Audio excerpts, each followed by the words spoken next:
بسم اللہ الرحمن الرحیم۔ 3 محرم الحرام کا پیغام۔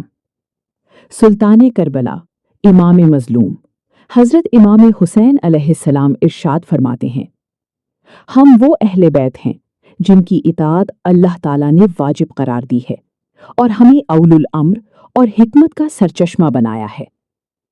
یہ فرمان ہمیں یاد دلاتا ہے کہ اہل بیت اطہار علیہم السلام صرف محبت کا نہیں بلکہ اطاعت، رہنمائی اور ہدایت کا مرکز ہیں۔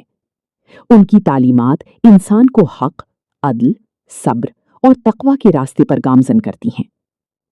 آج کے اس پرفتن دور میں ہمیں چاہیے کہ ہم اہل بیت علیہم السلام کی سیرت کو اپنی زندگی کا حصہ بنائیں، اپنے بچوں کو قرآن اور دین محمد و آل محمد صلی اللہ علیہ وآلہ وسلم کی تعلیمات سے روشناس کروائیں اور اپنی نسلوں کو دینی اقدار سے جوڑیں۔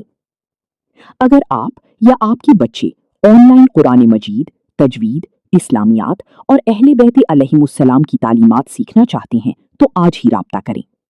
امامیہ online Quran school, admin Zawar Syed Azhar Hussain Hamdani, WhatsApp +92 345 4532 675۔